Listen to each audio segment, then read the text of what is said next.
मध्य प्रदेश में कोई मानने को तैयार नहीं था और छत्तीसगढ़ में कोई सोचने को भी तैयार नहीं था।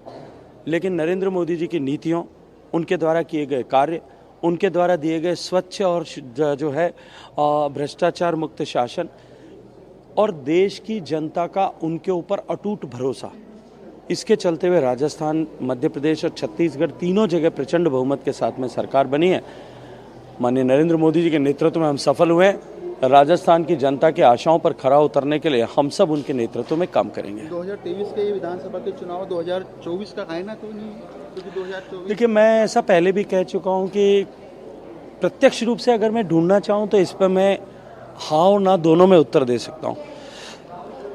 निश्चित ही क्योंकि भारतीय जनता पार्टी की सरकार बनी है राजस्थान, मध्य प्रदेश, छत्तीसगढ़ में, तो एक प्रचंड उत्साह की ऊर्जा सृजित हुई है और उसके चलते हुए हम लोग 2024 के चुनाव में निश्चित ही एक बार फिर इतिहास को दोहराते हुए सफल होंगे, सारी 25 सीटें जीतेंगे।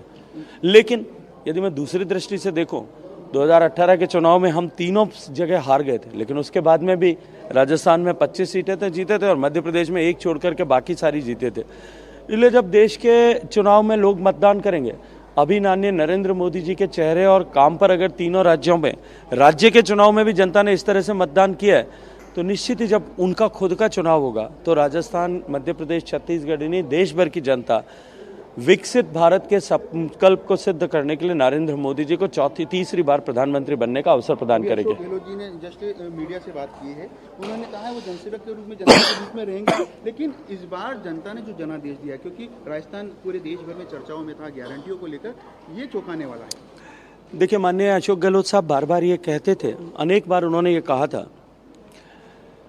कि मैं इस कुर्सी को छोड़ना चाहता हूं, लेकिन ये कुर्सी मुझे नहीं छोड़ रही है। मुझे लगता है कि राजस्थान की जनता ने उनके मन की पूरी कर दी है, उनके मन की मुराद पूरी की है। जो कुर्सी उनको नहीं छोड़ रही थी, उस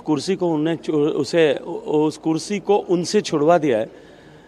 और मैं तो इतना कहूँगा कि ये जो जादूगर की जादूगरी और तिलिस्म थी, वो अब समाप्त हो गया है।